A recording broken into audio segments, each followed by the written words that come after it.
Dear brothers and sisters, your armed forces have never and shall never let you down, inshallah.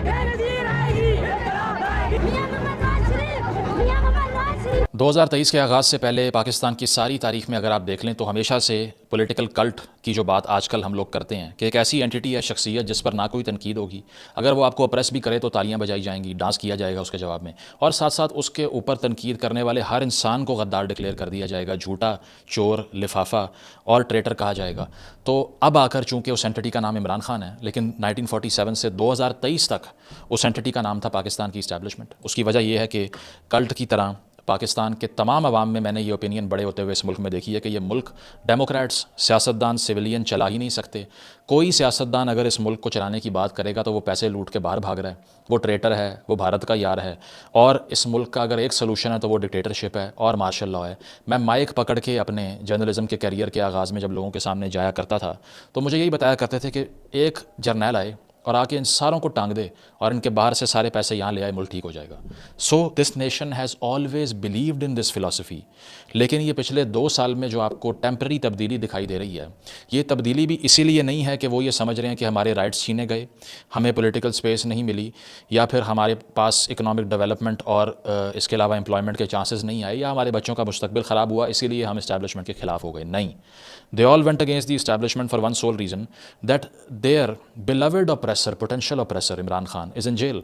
तो अगर उसको छोड़ दें तो दोबारा से इसी रफ्तार से आपको ये कल्ट दोबारा री इन्विगरेट होती हुई दिखाई देगी। और इस कल्ट की एक और सबसे बड़ी इंडिकेटर ये है कि तारीख़ में ऐसे फिगर्स जिन्होंने आइन को फाड़ कर बाहर फेंक दिया, सियासी लीडरान को जिला वतन किया, पॉलिटिकल इंस्टीट्यूशंस को डिस्ट्रॉय कर दिया, और इसके अलावा मुल्क में रूल ऑफ लॉ को तबाह बर्बाद कर दिया, उनको हीरो माना गया, उनके आने पर मिठाइयाँ बांटी गई, और आज तक उनकी लेगेसी डिबेटेबल है कि आया वो हीरो थे या वो विलन थे, वो गद्दार थे या वो पेट्रियट थे, या फिर उनका तारीख़ में रोल होना क्या चाहिए। वो कहते हैं ना कि कुछ लोग तारीख़ फ़ैसला करती है उनके बारे में कि उनकी लेगेसी को सेलिब्रेट किया जाएगा या उनको तारीख़ के कूड़ेदान में या डस्टबिन में फेंका जाएगा, ये बात होती है। लेकिन पाकिस्तान में ऐसा कुछ एग्जिस्ट नहीं करता, क्योंकि ज़िया उल हक साहब को सेलिब्रेट करने वाले भी आपको करोड़ों मिलेंगे आज भी, तालिबान को सेलिब्रेट करने वाले भी करोड़ों मिलेंगे इस मुल्क में। सबसे पॉपुलर पार्टी के लीडर सबसे बड़े सपोर्टर हैं तालिबान के आजकल।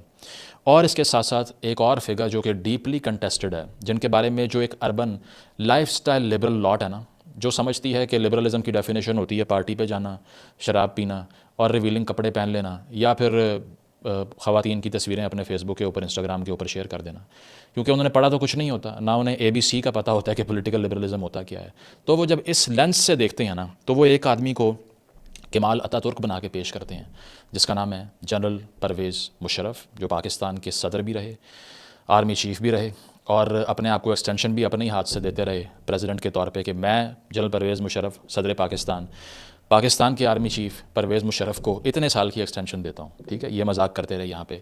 और एक ऐसा भी तबका, मैं नहीं कह रहा कि नहीं एग्जिस्ट करता, जो समझता है कि उन्होंने इक़्तिदार पे शब खून मारा, उन्होंने आइन को बर्बाद कर दिया, और वो एक बिल्कुल नेगेटिव फिगर थे तारीख़ में। तो आज इस डिबेट को सेटल करते हैं कि जनरल परवेज़ मुशर्रफ की लेगेसी दरअसल थी क्या, उन्होंने मुल्क को नुकसान पहुँचाया या फ़ायदा दिया, और उनको तारीख़ में कैसे याद रखना चाहिए। इससे पहले कि मैं आपको उनके लिबरलिज्म की दास्तान सुनाऊं, सबसे पहले तो आपको ये बता दूं कि वो इक़्तिदार पे काबिज़ किस तरह हुए। नवाज़ शरीफ साहब ने 2 पोटेंशियल कैंडिडेट्स आर्मी चीफ़ के जो थे उनको बाईपास करके इनको आर्मी चीफ़ लगाया 98 में। उसकी वजह यह है कि उन्होंने सोचा कि इनका महाजर बैकग्राउंड है, ये उर्दू स्पीकिंग आदमी है, इसके अलावा इनकी पर्सनैलिटी में एग्रेशन नहीं होगा, और इनको आराम से डील इसलिए कर लिया जाएगा क्योंकि वो एक ऐसी एथनिसिटी को रिप्रेजेंट करते हैं जो मेजॉरिटी में है ही नहीं। ठीक है, तो स्क्रूटनी इस बुनियाद पर की, और इस बुनियाद के ऊपर जब बाद में नवाज़ शरीफ साहब इंगेज करना शुरू हुए हिंदुस्तान से, लाहौर जो समिट हुआ उसमें वाजपेयी साहब को बुलाया गया, वो सारा कुछ देखने के बाद मुशर्रफ साहब के दिल में आग भड़क रही थी कि अब ये अगर दोस्ती हो गई तो उसके बाद दुकानदारी का क्या होगा। तो 99 के अंदर, मई 99 की बात मैं कर रहा हूँ, कारगिल क्रॉस किया गया, 500 स्क्वायर माइल्स का रकबा इंडियन टेरिटरी का, वहाँ पर मुशर्रफ साहब ने जाके उसको ऑक्यूपाई कर लिया। प्राइम मिनिस्टर ऑफ पाकिस्तान को इतना लेट बताया गया कि जो सिर्फ एक इंटीमेशन थी, इसके अलावा कोई प्लानिंग का उनके पास मैंडेट बचा नहीं। तो ये सारा कुछ होने के बाद एक मैसिव एम्बैरसमेंट हुई पाकिस्तान के लिए, पाकिस्तान को इंटरनेशनली इंगेज करना पड़ा इस जंग को रुकवाने के लिए, और इसका कोई रिजल्ट नहीं निकला। तमाम पीस टॉक्स तबाह बर्बाद कर दी, थैंक्स टू मुशर्रफ साहब, कि इतनी बड़ी अपॉर्चुनिटी जो हमने वीडियो में एक्सप्लेन की थी, सिंगल हैंडेडली उसको इस इंसान ने डिस्ट्रॉय किया। और इससे जो रिफ्ट था नवाज़ शरीफ साहब एज अ प्राइम मिनिस्टर और मुशर्रफ साहब आर्मी चीफ़, बहुत ज़्यादा बढ़ गया। और होता इस तरह से है कि श्रीलंका वो एक कॉन्फ्रेंस अटेंड करने के लिए जाते हैं مشرف صاحب کی بات کر رہا ہوں جو پاکستان کی آرمی چیف تھے اس پوائنٹ پہ. واپس آتے ہیں, کراچی لینڈ کرنا ہوتا ہے, PK 805 فلائٹ ہوتی ہے PIA کی. نواز شریف صاحب حکم دیتے ہیں کہ یہ جہاز یہاں لینڈ نہیں ہوگا, اور ساتھ ساتھ نواب شاہ کی ایئر اسٹرپ پہ بھی لینڈ نہیں ہوگا. تو وہ جہاز ہوا میں چکر کاٹتا رہتا ہے, اور کیونکہ گراؤنڈ کے اوپر نواز شریف صاحب اس کو کلیئرنس دینے نہیں دیتے, اسی وجہ سے وہ جہاز لینڈ نہیں کر پاتا. اور مشرف صاحب ہوا سے ہی اپنے دوستوں کو فون کر دیتے ہیں کہ اب بہت ہو گیا, اس کو نکال کے اب باہر پھینکنا, اس نے میرے ساتھ بدتمیزی کی ہے, ٹھیک ہے, تو ہوگا الیکٹڈ پرائم منسٹر جو بھی ہوگا, لیکن ہم اس کو برداشت نہیں کریں گے. اور مارشل لاء کی کال دے دی جاتی ہے. اور اس پر مشرف صاحب کا اپنا view point in the line of fire جو ان کی کتاب ہے اس میں کچھ اس طرح سے ہے. انہوں نے کہا, seeking N army chief is one thing, but high jacking his plane and sending it to India is, as I have said, diabolical. Amazingly, it had not been occurred to Nawaz Sharif that this coup against the army would also be a great victory for India. I am still flabbergasted that it did not cross his mind how repulsive and embarrassing it would be to deliver the chief of the Pakistan army, his army, into the enemy hands. انہوں نے کہا کہ چلو chief کو نکالنا تو اور بات ہے, لیکن نواز شریف صاحب یہ جرت کر رہے تھے کہ آرمی چیف کو ہوا کے اندر ہی طیارہ یہاں سے اس کو ڈائیورٹ کروا کے انڈیا لینڈ کروا دیا جائے اور اپنا سٹنگ آرمی چیف انڈیا کو ڈیلیور کر دیا جائے. تو یہ اس وقت کی فوج کے خلاف کو تھا, تو ہم نے کاؤنٹر کو کر دیا, یہ ان کا نیریٹو ہے. جبکہ نواز شریف صاحب جنرل ضیاء الدین بٹ کو اپنے پاس بٹھا کر ان کی وردی بھی اس وقت جو ہے وہ بازار سے منگوائی جا رہی تھی, ان کو اوتھ دلوانا تھا آرمی چیف کا, لیکن لینے نہیں دیا گیا. تو اس سٹیج پہ جا کے نواز شریف صاحب نا پنگا لے لیا کرتے تھے فوج کے ساتھ.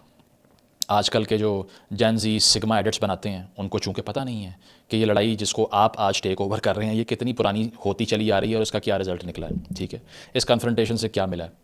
تو اس کے بعد جہاز کی سیٹ سے ہتکڑی لگائی, نواز شریف صاحب کو کال کوٹڑی میں بند کیا, ملک سے باہر نکال دیا.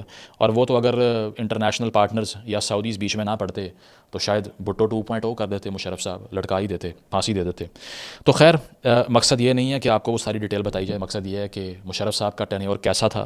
آگے بڑھیں تو اس پر نواز شریف صاحب کا نیریٹو یہ تھا کہ جس طرح سے ٹرومن جو کہ امریکن پریزیڈنٹ تھے 1951 میں, انہوں نے جو جنرل مکارتھر کو سیک کیا تھا, میں نے بھی ویسے ہی کیا, یہ میری ڈسکریشن تھی, میں سویلین تھا, میں ان سے اوپر آتا ہوں, وہ مجھ سے اوپر نہیں آتے. لیکن 12 اکتوبر کا یہ مارشل لاء لگ گیا, پاکستان کے ایک اور تاریخ دور کا آغاز ہو گیا, اور لائف امپریزنمنٹ کی سزا ملی نواز شریف صاحب کو. پھر وہ جلا وطن ہو گئے, اور اس وقت کی جو رجیم تھی اس نے مارشل لاء کا اعلان تو کیا لیکن لفظ مارشل لاء کا استعمال نہیں کیا. انفیکٹ اس وقت ISPR نے یہ کہا, another step towards democracy. صحیح ہے. اور مشرف صاحب کے ساتھی احسان الحق, عزیز خان, محمود احمد, یہ تمام جرنیل تھے, انہوں نے ساتھ دیا ان کا. تو 4 سے 5 بندوں نے صرف کوآپریٹ کرنا ہوتا ہے, اور اس کے بعد میں اتنے بڑے لیول کا کو ہوا. آرٹیکل 184(3) کی پیٹیشن فائل کی گئی جس میں کو چیلنج کیا گیا. چیف جسٹس ارشاد حسن خان تھے اس وقت, انہوں نے کہا نہیں یہ بالکل لیگل تھا. پاکستان میں مارشل لاء کا نفاذ, جس کا نام مارشل لاء نہیں رکھا گیا, ایمرجنسی رکھا گیا, بالکل لیگل تھا. تو آج جن 26ویں ترمیم کے بعد ہم عدالت کی سینکٹیٹی ہرٹ ہونے پر سینہ پیٹتے اور آنسو بہاتے ہیں, یہ کرتی رہی ہے وہ پہلے, کہ کوئی مارشل لاء آئے گا تو اس کو ڈاکٹرن آف اسٹیٹس نیسیسٹی, نظریہ ضرورت کے تحت اس پہ مہر لگانے والی پاکستان میں عدلیہ رہی, یہاں بھی لگائی گئی.